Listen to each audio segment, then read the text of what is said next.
जैसे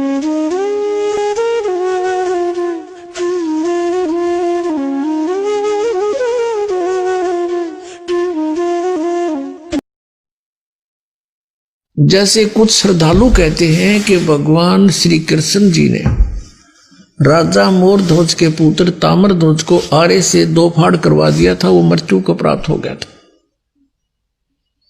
और फिर भगवान श्री कृष्ण ने उसको जीवित कर दिया था। अब यहां पर हमारी बुद्धि अटकेगी कि श्री कृष्ण भी तो बहुत शक्ति रखता है और उस मरे हुए बालक को जीवित कर दिया। केवल इस एक उदाहरण से हमने भगवान की संज्ञा में किसी को नहीं लिया जा सकता। अब विचार करने की बात है, क्योंकि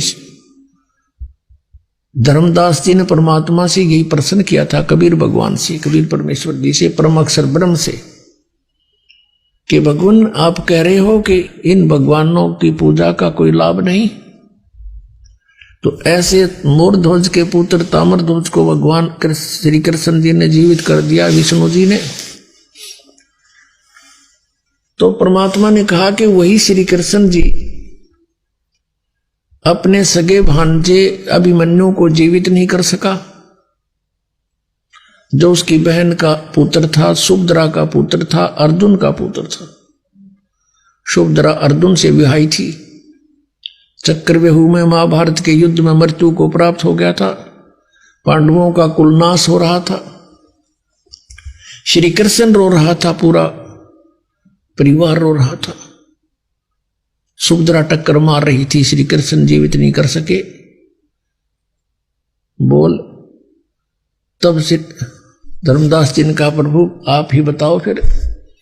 तब परमेश्वर ने कहा कि इतनी शक्ति है इनमें, किसी के कटे हुए जैसे आप पे कटवाया जाके जीवित कर दिया, क्योंकि ताम्रध्वज की आयु शेष थी और अभिमन्यु की आयु थी नहीं, उसके प्रारब्ध में इतनी ही आयु थी, इसमें ऐसे ही मृत्यु लिखी थी, जिस कारण से श्री कृष्ण वहां पर फेल हो गया।